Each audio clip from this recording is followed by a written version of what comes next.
What's good, mi gente? Welcome back. It's your boy Raul. Thank you for joining us today. Today on How Do You Say Success in Spanglish, I have a very good friend of mine, Giovanni Abril. How you doing, Giovanni, bro? Gio, how's it going, man? It's going well. Thank you. Thanks for having me. Hey, Appreciate it. thank you for joining me. I hope you're enjoying the warm weather in Miami while I'm freezing my tail off up here in Connecticut. So, Yeah, don't feel bad. It's Florida winter right now. It dropped to like the low 50s. So oh yeah, we were like at 29 yesterday. So yeah, I don't pity you, man. But thank you so much, Gio. You are a firefighter, so let me just start off with a little bit introduction about you. So, after 8 years in healthcare, and at the suggestion of his wife, Giovanni decided to go back to school and pursue his childhood dream of becoming a firefighter. In 2004, he was hired as a paid professional firefighter by the city of Hialeah Fire Rescue Department, and 2 years later was hired by Miami-Dade County Fire Rescue. Giovanni has added many certifications to his resume, such as EMT paramedic, hazardous materials technician and specialist, hazardous tox medic, wildlife firefighter, aircraft rescue firefighter, driver operator, fire engine and aerial truck, fire instructor 3, live fire training instructor. And in 2015, he began working on a part time basis as an adjunct faculty instructor at Miami Dade Fire Academy at Miami Dade College North Campus. And as Gio puts it, it has been a great experience to help inspire and motivate young men and women with instruction on how to achieve their goals of serving their community. Welcome, Gio. thank you. Appreciate it. Appreciate and having. yeah, I appreciate you coming. And obviously, I've known you because for once again transparency for everybody, you're one of my fraternity brothers. So Correct. I've known you for quite some time. You've also from Boston University, so you've kind of been all over the place. So I guess to start off, tell me a little bit. Who is Giovanni? Giovanni Abril. I'm like you said, I'm a firefighter now, which is definitely not just a career change, but a lifestyle change. But I was born in Colombia. When I was a few months old, my parents moved to New York City. Searching for that American dream like everybody else, and it was it was hard. I mean, it was great memories growing up in New York City for the formational years. And when I was in middle school, we moved down to the Miami area, Hialeah, one of the first cities I worked for as a firefighter years later. But I didn't like it. I was so used to the movement up north and the crowd. It was just a different culture, even though down here is obviously very bilingual. It's just a different culture. So I wanted to go back north, and I used college as an escape. I applied to a lot of schools in the Northeast. Most of the schools that I applied, actually every school I applied to, had a couple things in common. Number one, they had to have a Division I soccer program. That was truly my first love. My dream was to play soccer in Europe. So they had to have a good soccer program, and I was a pre med student. I wanted to, pursue something in the healthcare field, and so that's what brought me to Boston. They gave me a pretty good scholarship, so I couldn't say no. Yeah, Full disclosure: Syracuse gave me a full ride, but I opted for Boston University. So yeah, no, it's I didn't get a full ride at BU, but I did get some other offers at other school, but I decided to go to BU as well. So sometimes, but did you play soccer at BU? I actually redshirted. The summer before going away to college, I hurt my back in a Mhm. soccer tournament. It was my team versus a team that was visiting from Jamaica. It was an international tournament, and I hurt my back pretty bad. I ended up having surgery at the end of my freshman year. So freshman year was a blur. I spent most of my time, visiting doctors and physical therapy and pain medications, and so I could barely walk. So freshman year was it was a tough year for me. I had surgery like my last day, May 7th, 1993 of my freshman year, May 8th at 7 in the morning. I was at the hospital about to have back surgery. So, So so you're dealing with, I'm assuming a childhood dream of pursuing soccer at a professional level with an mhm, injury, starting college, and doing pre med, and correct. then about 1,000 miles away from home in Exactly. winters. Yeah. All that, boiled into one. And, like most to maintain your scholarship, I think I don't know if it's changed, but you had to maintain a 2.3 GPA Mhm. or you'll go on academic probation. I think I got a 2.35 my freshman year, and I was without attending class, learning remotely. It was just a pain, literally, because I couldn't walk. I couldn't walk, sit for prolonged periods of time, stand. And with the cold, I was always stiff and shivering, and so it was tough for me. So I had surgery. So that summer between my freshman and sophomore year, I came back home to Florida and I rehabbed. A buddy of mine was doing his internship at a physical therapy office, and they helped me rehab. And that's when I fell in love with the physical therapy field. And I kind of started pursuing rehab in that area. So fast forward to sophomore year, and for me, my sophomore year was my freshman year Yeah. because I was doing all the things I couldn't do. I was out running, riding bike, playing soccer, building up everything that I had lost. And so at the end of my sophomore year, I tried out. They had open tryouts for the BU soccer team. So it was over 100 individuals came out, tried out, and I was lucky enough to be the only one selected from that group, and I was invited to be part of the team on the practice squad. Eventually, I ended up redshirting. So my junior year, it was great for my ego from being told by a doctor I was never going to run again. Maybe even golf was too rough for me. Give up my dream of soccer to making at that time my junior year. BU was ranked number one in the nation, Division I soccer. So of course it was great for my ego, and but unfortunately, since I wasn't a scholarship kid, I couldn't do 2 a days or 3 a day practices because I had to work. I had to go to class. I didn't have scholarship. So I ended up giving up that dream of pursuing college soccer and just played intramurals the rest of the junior year and senior year. And as far as pre med goes, did you always want to be a doctor as well Oh yeah, before? Yeah. that was a dream that I had. Everybody, like I think you've mentioned in other podcasts, when you're growing up as a Latino, you want to be the doctor, a lawyer, or an Yeah. engineer.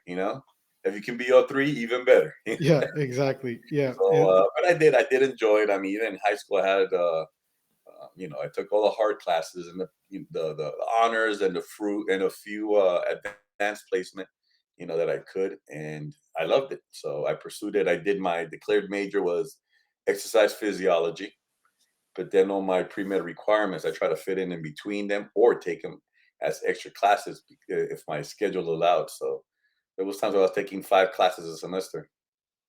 so you ended up studying exercise physiology with. Correct. What were you planning to do? Physical therapy with that, or? Well, eventually, I was kind of, like I said, since through my injury, I started looking into physical therapy. Mhm. So I applied right after graduating or during my senior year. I tried to apply for entry level masters. That's what was a requirement at the time. All these different schools, but there weren't that many. I was trying to get into BU, didn't take me, and some of the other schools. So unfortunately, I didn't get in to any of the master's programs. So I was kind of stuck in between a rock and a hard place because what can I do with my pre med requirements and a degree in exercise physiology, which was a dying field, because Mhm. physical therapy and occupational therapy were the growing fields in healthcare.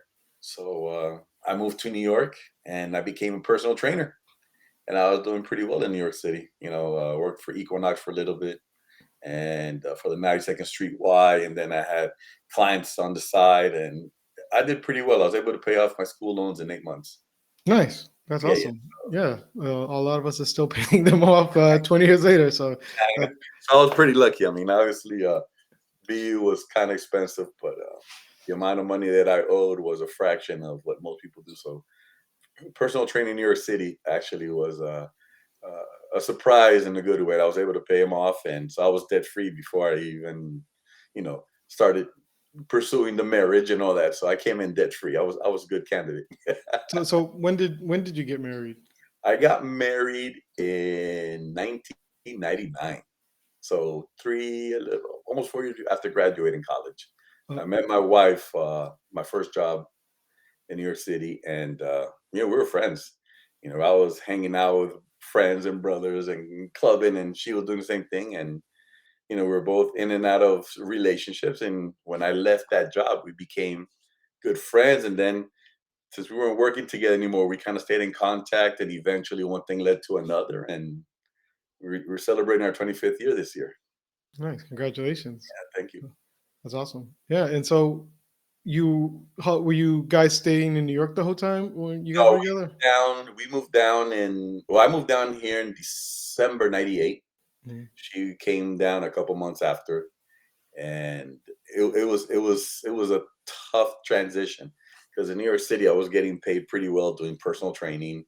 I came down here like I'm gonna start building my clientele base, but over here, people are. I'm not saying more fit, but they don't view personal training like they do in other places and willing to pay the money. They were Mhm. willing to pay me a fraction of that. I'm like, I got to do something with my life, and that's when I started pursuing getting back into physical therapy. So pursuing my getting my degrees, and first as a physical therapy assistant, and moving on eventually physical therapy. But it was just tough because then my son came along, and when you have to work and pay the bills, you do whatever you got to do, and full-time work, full-time school was not in my purview at that point. So you've kind of been all over the place. I think Colombia, back up to New York, back down to Florida, back up to With a Boston, stint back. oh, yeah, with a stint in Houston for a year and a half. Yeah, and so one of the things that you talked about in your pre-interview, that I thought was interesting, is that you said one of the challenges was being ni de aquí, ni de allá. What Correct. were some of the challenges for you with that? Well, I mean, growing up in a very Colombian household, because obviously my parents, now obviously with the years being here, they learned English, but everything was in Spanish at home. So of course I had the Colombian accent, and the culture, the food, everything was natural to me. Going away to college, very Colombian myself, very Latino, and meeting other Latino students at BU was great, but it was awkward because I was a member of Latinos Unidos, which is the Latino organization on campus. So right after my sophomore year, I became very active. Junior and senior years, I was president of Latinos Unidos, and we had a great collaboration with other members, and we had a great time. But I also started the Colombian Student Association. So I was Oh, inviting Colombians, but a lot of these Colombians who were from Colombia used to tell me, "You're not Colombian. You're a gringo." Like, what do you mean I'm a gringo? I was born in Colombia. I speak the language. I know the culture. Yeah, yeah, but you're a gringo. You're Americanized. You're not really Colombian. So I've always had that struggle here. Even when I had to go visit the Colombian consulate in Boston, it's like, oh, I'm sorry, you're who from where? Oh, okay. Oh, excuse me, because the ambassador's son or whatever that goes to Harvard or MIT, I have to give them time and attention. And I'm like, well, I need my passport. I have dual citizenship. I need to take care of my ID. How do I do that? So it was always that issue that I dealt with, which kind of sucks. And that's kind of been something that happens every time you travel. Even when I go back home to Colombia, I was there a couple weeks ago. It's now that I speak English a lot more often, obviously, than I do Spanish. You kind of get stuck a little bit. You forget certain words or things like that. So now over there, they're like, "Oh yeah, you are a gringo," hmm Americano. So that's always been an issue. But Yeah, it's funny too, because it was a Colombian woman that made me feel the worst about myself in my life. I live in a very predominantly Colombian area, so I grew up. I yeah, had Colombian uncles, and so um, and the lady who lived downstairs from me was this older Colombian lady, and she was asking me something in Spanish, and I was trying to answer her back, and she's like, "You should be ashamed of yourself for not being able to speak Spanish." And I literally stopped speaking Spanish for like 5 years. Like, I would not respond to anybody in Spanish. I would just speak. I would go to school. There's all these Colombian kids that I knew that would talk to me in Spanish, Puerto Rican Dominicans, and they'll speak to me in Spanish, and I just would respond in English. And so yeah. we'd communicate because I understood them, but I was just always intimidated about Correct. it. You get self conscious about it, and that's one thing that for myself, I never felt intimidated about speaking Spanish and communicating in Spanish, but I could see that they don't treat you the same in certain areas, in certain fields, or you know, so you kind of become a little conscious, self conscious about it. But you know, I actually became one of those people who are very adamant, like, oh, what's your name? Oh, Perez. No, it's not Perez, it's Perez, Mhm. you gotta pronounce it. It's Rodriguez. No, it's Rodriguez. Roll your R's. There's a Z at the end. So, I kind of became a little bit adamant about making sure that we don't lose our culture because, yeah, we're American. Mhm. We've been blessed to have a lot of more opportunities being here in this country. But this is a country of immigrants, and you shouldn't shy away from what made you you, and what you bring to this melting pot or whatever you want to call it. So Yeah, that's it's a hard balance for a lot of us Latino Americans that live here. You go like I said, same thing. I'd go to Peru and oh no, it was funny. We were going in a taxi in Peru, and the taxi driver saw me, wearing much more expensive clothing than like my cousins and stuff because I'm coming from America, and he's like, "Oh, it's gonna be like 25 soles to go to this place." And my cousin buddy back is like, "No, señor, el gringo está adelante. Acá estamos peruanos." He's like, "Don't try to fuck with us. Like, don't try to overcharge us because you think we're American." And so he's like, Oh, "Okay, exactly, okay, 15, 15." He's like, "Okay." exactly. But But yeah, dude. you just So have to overcome that. That's it. You learn like, oh, okay. You keep that yeah. in your back pocket or something for the next time.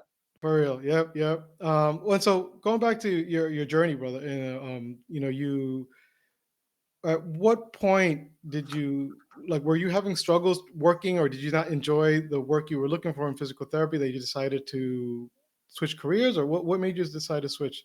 I was working when I moved down. I was working this physical therapy clinic, and they laid me off. They laid me off after I trained three different directors because I wasn't a degree. My degree was not in physical therapy, so because of the way the contract was written, they had to hire as a director for those clinics a physical therapist. Even though there was a transition, the first physical therapist that I worked for, he left. He actually got tired of physical therapy, became a firefighter. So we had talked about it. Like I remember when I was a kid, I wanted to be that too. But he told me you should come to the fire academy with me. We should do it together. But I was like, my son was only, I think he was maybe a year old. I like, no, I can't take time off and go back to school. That kind of mentality. Not really researching how it went.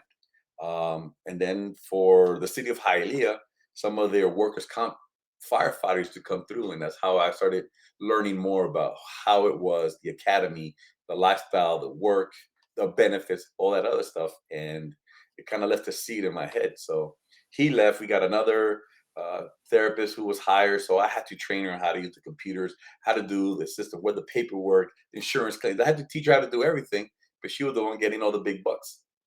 So of course I asked, hey, listen, I'm doing the training, I'm doing this. Can you compensate me? Maybe give me a couple bucks raise for the work I've been. No, sorry, I can't do that, this and that. That lady ended up going because she got a better offer somewhere else. Another one came along. She was great. I trained her as well, same thing. And then the day before Thanksgiving, they told me, oh, by the way, this is gonna be your last week. Here's a severance check. Apologize, but we're letting you go. So they did let me go. So of course, the day before Thanksgiving, Christmas is around the corner, and then I have no job. So my best friend from high school that I told you helped me rehab. That was doing the internship in one of the local hospitals in the physical therapy department. And like, hey, you know anything in the hospital? Somebody was hiring. Actually, yeah, we're hiring. Boom, I got hired like 2 weeks later, thankfully. And so I worked for the hospital for a couple years.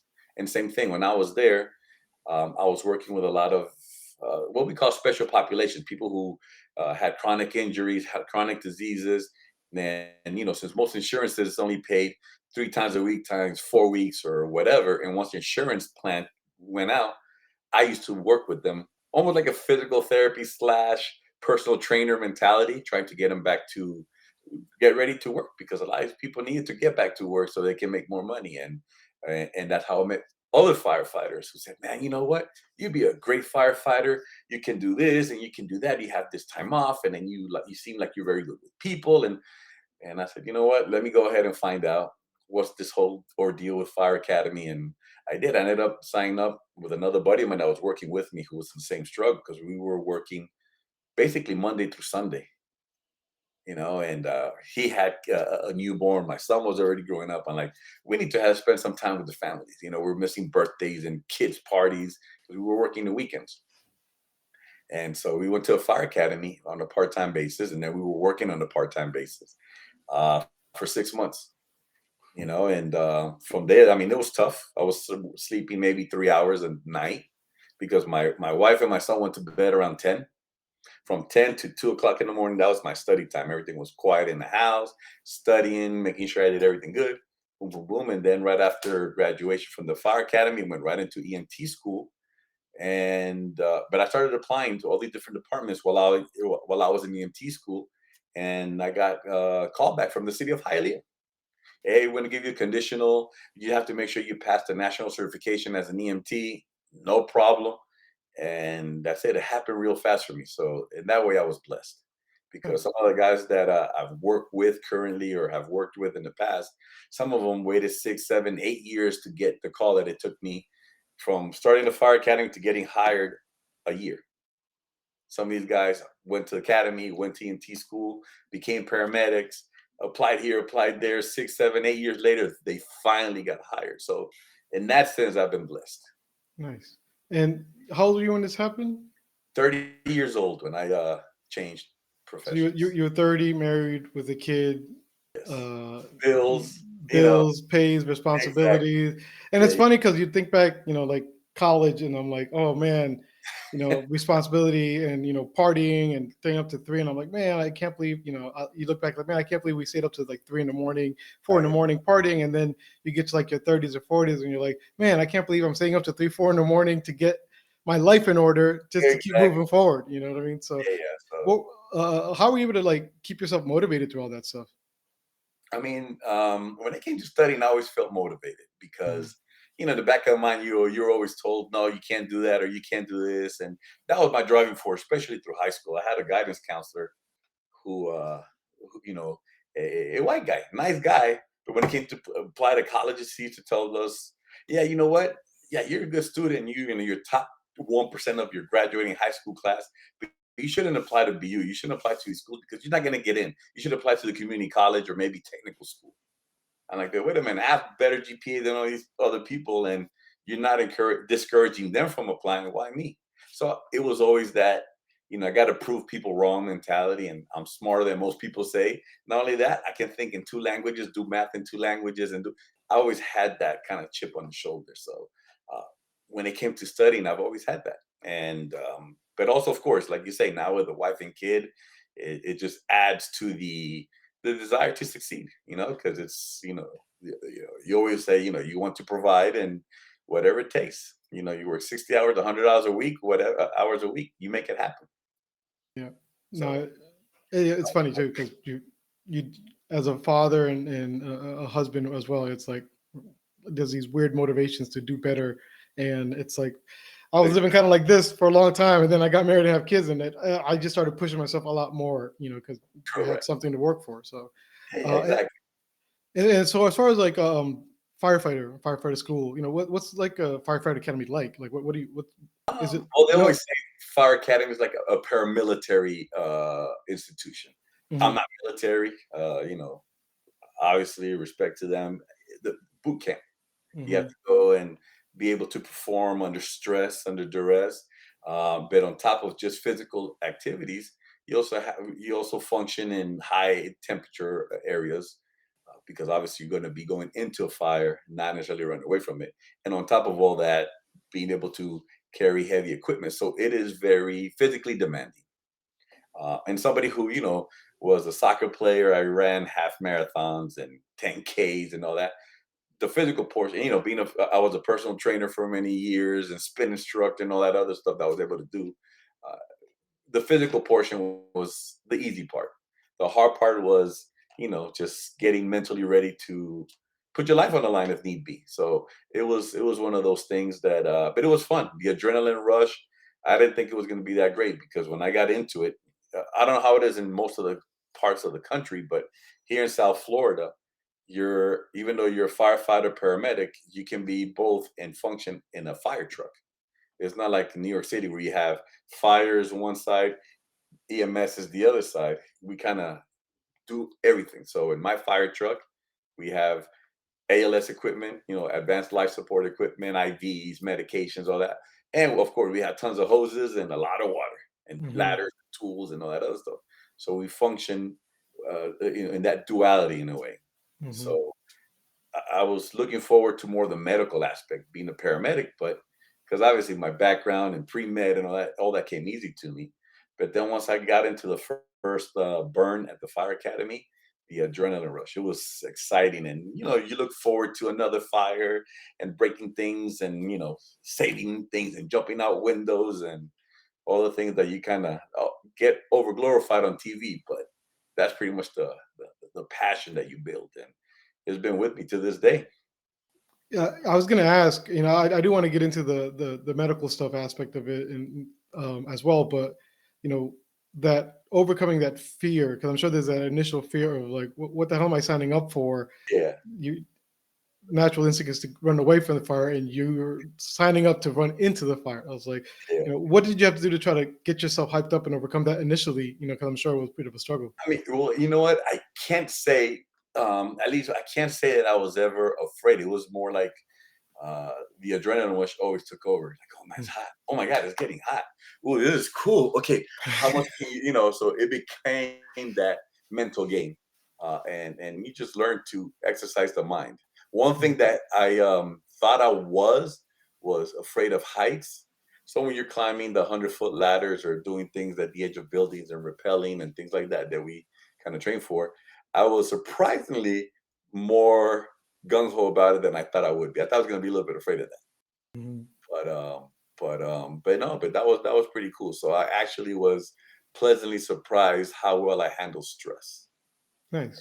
Uh, And hey, do you feel like you were able to find a good balance from what like you wanted to go to school for, in some sort of medical field, and now you're actually kind of doing EMT, and you have a crap load of certifications for a whole variety of different things. You know, I, yeah, and the good thing is that like I tell people, the first thing people, oh, you're a firefighter. What's the worst call you've ever been to? We unfortunately for the community called Dallas 911, they're never going to call us, hey, come hang out at a birthday party or come to our. They're always going to call us when it's their worst moment in their life. Obviously, for some people, what's worse in their life might be different for others. Obviously, the stereotypical car accidents, gunshot wounds, cardiac arrest, things like that. Obviously, those are pretty traumatic. But I mean, we get calls for some of the silliest things that you would imagine, and people, call you for stubbed my toe 3 days ago. I still can't walk, or my nose has been bleeding for 20 minutes. Oh my God, what am I gonna do? To there's a snake in my house. Can you get it? So when they dial 911, they expect, for us to handle everything from, oh, there's a leak in my apartment. They told me to call you guys, and man, we're not plumbers, but let's see what we can do. So what that has allowed me, going back to answering your question, is helping people. Mhm. I mean, when you get into the medical profession, most of the people who, whether it be doctors, physician assistants, nurses, whatever it is, therapists, the desire is to help people. And so I've been able to educate people as well, about the healthcare system, which in some communities is pretty messed up still. But especially people who are not insured or underinsured, we are their primary care physicians. Unfortunately, what happened? Well, my blood pressure's high. Okay, have you seen your doctor? No, because I have to wait 2 months for a visit, or they don't have any. I have to wait a month, or so you go there and you take their blood pressure and you educate them. Listen, do you take your medication? No, because it's too expensive. Well, look, if you go here, they might be able to give it to you for cheaper. And so it's just basically it's like you're a community liaison. Mhm. And that's something that I've appreciated as well. Besides trying to keep people calm and things like that during their worst time, it's been something that gave me a lot of gratification as well. So that's kind of where I kind of tied it in with all my healthcare experience, where the patient is number one. You treat everybody like it's your mom, your dad, your grandma, your grandpa, and you do well. So I've been pretty fortunate to be at that point. Nice. And when it comes to obviously career changes Hmm. and people who are looking, what kind of advice would you give people who are like in a stump and they're like, man, maybe I should go do something different, but I'm afraid. Yeah, of course. I mean, I was afraid just to go from a full-time hours to part-time hours just to go to the fire academy. I mean, my wife was working part-time because my son was still young. So, she was awesome. She stepped up and she started working the full-time hours while I was going to the academy. So I didn't see her for a couple of days because she worked in the morning. I was with my son in the morning, or working depending on the day of the week. And then I had to go drop him off at my mom's house. And so that hour and a half, 2 hours where I had to leave to go to the fire academy, and my wife got off of work to pick him up. So I didn't see her till maybe Sundays on certain occasions. So that was tough, but you know, um, like I said, you make it happen. And so the advice that I tell people is do it for the right reasons, because the worst thing you can do is be at a job where you're miserable at. Mhm. And while I enjoyed my other work as in the healthcare setting, in the hospital setting, the bad part is that I had no life because I was working, like I said, Monday through Fridays, weekends for sure. And I was missing my son growing up, and I couldn't coach him in soccer. I couldn't see him play basketball, his first words. So those are things I didn't want to miss. And learning about firefighting and all the stories, because that's one thing I can guarantee you: you'll never meet a firefighter that likes being light duty or that enjoys doing a 40-hour work week. Most of them that are 40-hour work week is because you either gotten older or unfortunately an injury has sidelined them and they're pretty good at whatever case may be. But being for on light duty for a prolonged period of time, you'll never find one because that's how much we love the profession and how much the job means to us. So I understood that watching and working with some of these then patients of mine. And dude, yeah, you had a knee replacement. Yeah, the doctor told me in 3 months, but I need to get back in a month. I'm going crazy. I missed the guys. I missed the firehouse, which I like to call it frat house, which Mhm. anyone who's been a member of the fraternity can understand that you build a camaraderie. It's like family. So, and It's like playing a sport. Like where people who play sports, like you never want to quit playing sport. Like even now, I haven't played football in 27 years. If I could go back and play one more game, one more down in high school hey, again, look, I would do it in a heartbeat. Yeah, you know. I'm the best TV coach, man. I'm yelling at the TV for every soccer game I see, and I comment on it, and of course, 2 seconds later, the sportscaster just says, "That's what I said." I could be a sportscaster, but yeah, no. If you find your passion and you find something that drives you, and it's not work, I enjoy going to work. I don't call out sick because I mean I've called out sick when my wife was sick or my son was sick, not because I was sick, because I love going to work, you know, and so that's been a plus. So and if you're able to find a passion, something that just drives you, and then you're lucky. You're lucky, and you yeah, just need to change and experiment until you find. I never thought I was going to be a firefighter. I mean, I was going to be a professional soccer player, and I was going to be a doctor, and then maybe a physical therapist. And I'm having more fun doing firefighting than teaching now. yeah. I think one of the hardest things I think growing up, one of the things I think is a sign that you've grown up is being able to like change your plans and realize things can go a little different and try something different and try something new, Yeah, and convince yourself to make those moves because it is scary. It's yeah. never going to be easy. So And I can tell you, the scariest moment for me was the day I realized I was not going to play professional soccer. hmm That because since I was a kid, I mean, my earliest memory was always playing soccer, organized teams, travel teams, and my days off from practice or games, I was out there running 10, 15 miles. I was preparing to get to that point. And then when I hurt my back, it was like that has hurt me more than any other career change that I've had in the past. I guess that taught me not to be as afraid of change. hmm Like mentioning now the career change from working in healthcare to becoming a firefighter.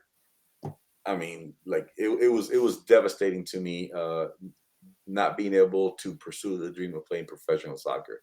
That's how much it meant. So, but it also taught me that what, the, you know, for a lot of us who grew up in the church, they always said, if you want to make God laugh, tell him your plans, you know, and that's how it was. Like, what's gonna happen next, and you go by faith, and things will happen. So, yeah, yeah, definitely, man. That's great words to live by, man. So yeah, uh, and so at this point in your career, you're teaching now, right? Is correct. that your next progression to your next stage in your career, or Not necessarily. I kind of got into it because firefighting. We work a weird schedule. My department, we work 24-hour shifts, but we're off for 48 hours. So 24 on, 48 off. So I used to find myself coming home, yeah, helping around the house and clean and mop. Luckily, we don't make too much of a mess. Now the biggest mess is our dogs, but and then I'm home, and then okay, what do I? My son's in school, and I just caught myself just relaxing, maybe reading because I still like enjoy reading. But then I felt like I was not being productive anymore on my days off. So they told me they were looking for some instructors at the fire academy, and I'm like, you know what? Let me go for it. And I did, and it's been pretty fun. It's been pretty fun because a lot of these well, kids, I say kids because all of them are younger than me. Oh yeah, all these young adults going to the academy are now working with me. Some are working for other departments, so I get to see them, and so it's been pretty fulfilling to see them also pursue their goals and get hired a lot earlier than me. I mean, you got 19-year-olds who are firefighters now. I'm like, bro, you still look like you don't even shave yet, and you're already a firefighter. How awesome is that? You know, Nice. but Yeah, that and that what kind of advice do you give them for, or to anybody who says, I'd like to become a firefighter. What do I need to do to become one? well, find out in your local departments what they require to hire. Hmm. For us, most departments of South Florida, you're required to be state certified as a firefighter, to have your certificate as an EMT, and many cases, certificate as a paramedic. So the fire academy could be anywhere between 6 months to a year, depending where you go, what state. EMT could be 1 semester, and paramedics is 2.5 years. So pursue it if that's what you want, and make it happen, and start applying for the different departments. And then once you get hired, depending on the department, you have some small departments that are, 3, 4, 5 stations, um, that may not have that much opportunity for growth versus my department. My department is the largest in the Southeast, the fifth or sixth largest in the country, and we're in the water. So if you want to be a scuba diving, if you're a scuba diver, we have that. Be a paramedic on a helicopter, we have that. Be a paramedic on a boat captains, we have that. We have swamp boats. We have tons of fire trucks, ladder trucks. We have hazmat teams. We have technical rescue teams. We have airport fire. So my department has allowed us to pursue all, even within firefighting, all these different interests, and that's what allowed me to pursue all different certifications until I found my niche. My niche was hazmat. Um, Mhm. Taking chemistry in high school and college, and all this other stuff, it kind of drew me, and that's why I pursued it, and I'm part of the hazmat team. So it's pretty cool. Nice. So No, that's awesome, dude. And um, I just keep thinking. You said swamps. I'm like, I'm sure you deal with a lot of alligators too. myself, no. I stay in my lane. We do have our wrangling alligator guys and snake guys. We do have a venom program as well, uh, which actually some of our captains have featured in Animal Planet, and things like that. Doing that, dealing with snakes and all that you find here in the Everglades, and poisons, bites, and all this other stuff. So they pursued it. They were pretty good at it. But yeah, not me. Alligators. I mean, they look good from a distance, and that's why I was a recreational scuba diver, but I don't do it for the department because to go into some of these waters and there may be alligators or water moccasins. Yeah, they can have that. I rather. Nice, nice. And so, what is the difference between volunteer firefighting, fire Yeah. firefighters, and like a regular firefighter? Well, volunteer firefighters, which is most of the country, fire departments, more rural areas or smaller communities that may not have the tax income to be able to pay professional firefighters.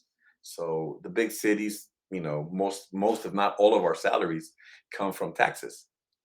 So if you have a good tax base, you're able to afford better policing, better firefighting, better social services, things like that.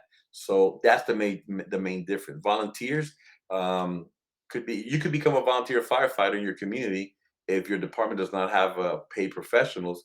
You go to a fire academy, it'll teach you the basics, and you'll respond. You'll get a beeper, and okay, I'm on duty for, let's just say, on Mondays. Mondays between this time and this time, if that pager goes off, you're on, you go, either you have your gear in your car, or you go to the nearest fire station to you. You'll jump in their fire truck and then go to wherever the scene is. Versus us, we live in the firehouse 24 hours at a time. So we're taking off from the firehouse. And of course, the pay is commensurate to experience, certifications, and things like that. So rank, Nice. of course. So And that's do the main difference. in retirement, like what's usually the retirement ages for firefighters? Is it young or is it about the same as everyone else? Because I don't know if I've seen many 65-year-old Yeah, firefighters. yeah, no, I mean, well, you'll have your 65-year-olds here and there. I mean, every department sets it different. Hmm. To become a firefighter, certain departments cap it at 29. Hmm. Some at 28. I know New York City has a. I may be wrong, but I know New York City. I think they cap it at 29 years old. So if you're 35 years old, you want to pursue firefighting in New York City, you may not be able to. My department, we hire 40-year-olds, 45-year-olds who are in great shape, who have all the certifications and they meet all the requirements and they pass. Oh, this is my second career, or whatever case may be. So age-wise, there is no restrictions. Well, some departments don't have restrictions. In terms of retirement, for the most part, they have either 20 years or 55 years of age, or 25 years of service, or 55 years of age, depending. And then your retirement is a percentage of your highest few years. Some do highest 3 years, highest 5 years. They'll give you a percentage of that in retirement. So it really depends on the city or the county or the state or the community you work for. And what does most firefighters do once they retire? They just enjoy life, or do they stay Uh, busy? well, most of us have second jobs Yeah. because our schedule, even though we work 96 hours biweekly, you know, we just do it 24-hour blocks at a time. So we're 48 hours every week. Hmm. But like I said, 24 hours on, 48 off. So during those 48 hours, we have, like, for example, my captain, he's an AC tech and he has some family business. Another buddy of mine, one of my lieutenants, he has his own roofing company. We have guys who are physical therapists, who are attorneys, who are physician assistants, who are nurses. So instructors, which is something that I am doing now because it works with my schedule now. So we all have different jobs. So once they retire, we kind of stay tied into usually our second jobs. Yeah. Nice. Yeah, just to keep it interesting. I tell my wife, if I retire, I already have my age. I'm retiring at the age of 58. That's my Hmm. goal. So I'm 8 years away. But by that point, I'll have 30, yeah, like 30, 30 years of service. Nice. That's awesome. Yeah, D- yes. d- and so I guess one of the big things too is um, you've come a long way. You've dealt with a lot of different things. You've started your career as wanted to be soccer and do all this stuff, and Yeah, obviously a lot of life lessons learned. If you could go yeah. back and start telling yourself give yourself some advice. What's something you tell yourself? Um, yeah, the best advice I can give myself is just whatever you do, 100%. Hmm. Find you're not not everything that you dreamt of is going to come true, and that's okay. You can't just tie your entire existence to a dream. A lot of people that I know have been able to pursue their dreams and they're happy. A lot of people that I've met have pursued their dreams and are miserable. So, if the most important thing is find something that makes you happy, and I think that is an accomplishment in itself. If money will pursue, being able to pay your bills, all that will come in play. It will fall into place.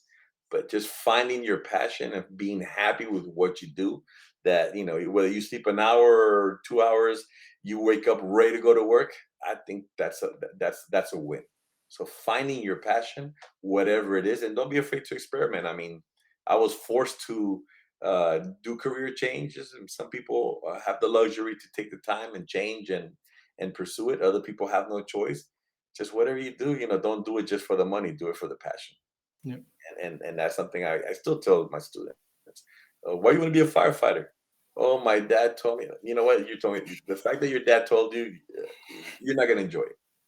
You know. Oh, if you can tell somebody really wants something by the way they talk about what they're pursuing. I wanted to be a doctor. As I was a kid, I used to operate on my dolls, and I used to cut open my sister's dolls, and I used to cut the. You can see the passion from the kid, and they pursue it. That's great. I used to break my computer, and then I put it back together, and then that that's their passion, and that happens for a lot of us. For me, like I said, for me was it just happened to be that meeting the right people at the right time in my life led me to what I didn't know was going to be my passion, and here I am. Nice. Well, I appreciate that, man. It's yeah, I'm sure it's something you tell your son too, because Yeah, well, it's funny. My son, he used to, when he was a little, he used to be all like, "Oh my God, Dad! So what happened today? Did you see blood? Did you see any bones? Did you see guts coming out? Whatever little kid would ask you."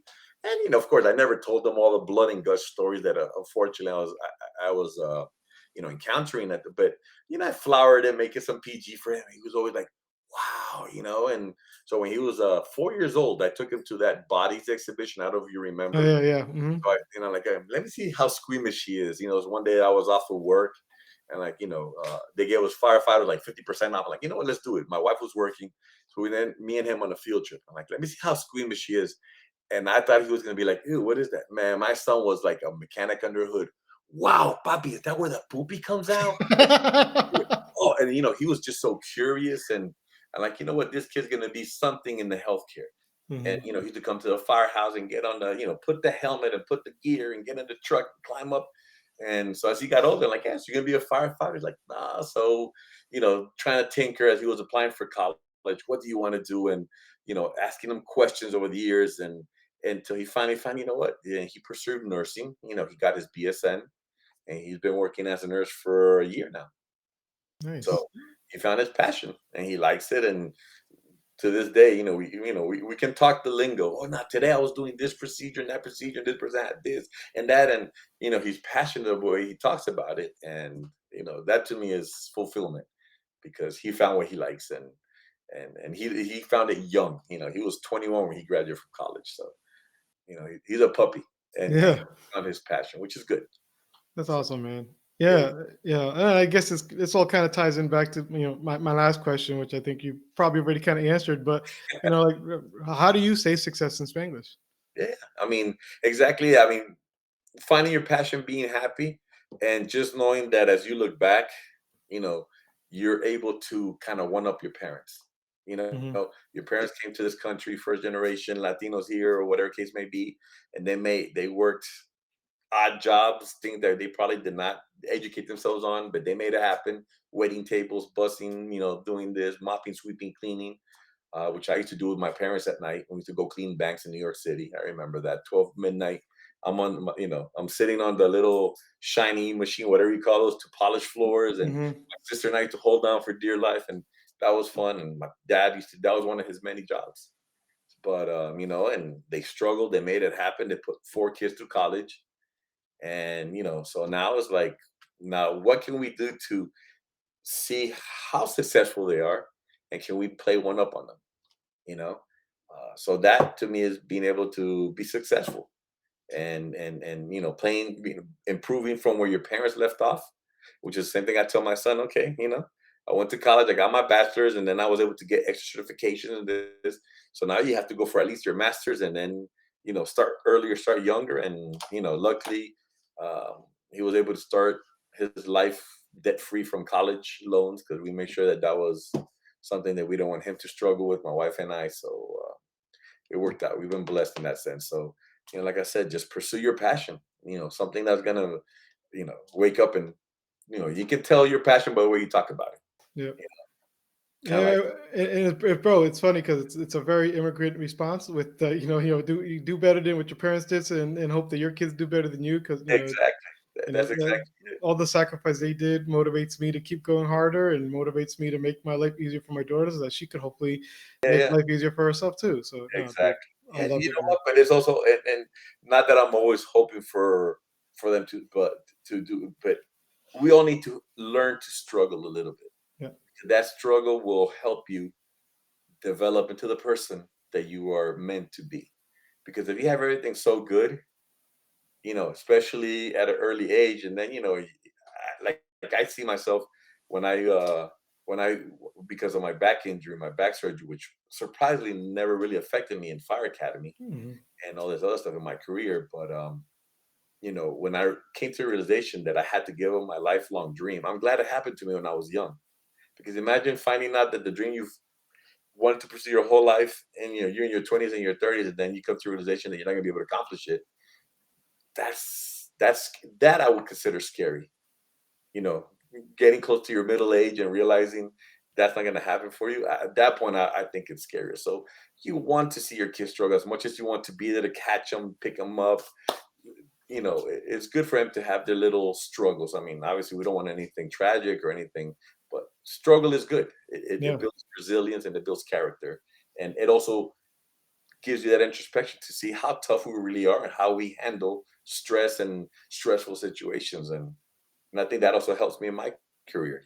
All the stuff I've seen, I sleep good at night. I don't have nightmares. I don't have ghosts. I don't see faces. Even though I've had some pretty tragic events in firefighting because the career, but so I've been pretty lucky in that. And I think all the struggles I went through, the things that I've seen, helped me become, stronger. Nice. Well, amazing, man. I thank you so much for coming on today and sharing your story. My pleasure. I'm so glad to hear, the passion is still alive in you. So, Oh yeah, yeah. I mean, unfortunately, the body's slowing down. I'll be turning 50. That's why I enjoy driving now. Now I'm able to drive the fire truck full mhm. time. And but so it's not as physically demanding as jumping in and out of the truck. But I still get to do that, and that's fun. But the mind's still sharp. Yeah, there we go. That's all it can be, right? Yeah. Yeah, Well, thank you so much. Yeah, I really appreciate you no being here, man. problem, man. I appreciate you having me on, and continued success with this show. I've listened to all the episodes, and I'm glad to hear that it is doing well for you as well. So Nice. congratulations on that. Well, thank you, man. I really appreciate it, man. So, and for everyone else, thank you so much for joining. And I hope you'll join me again next time as we continue to learn how to say success in Spanglish.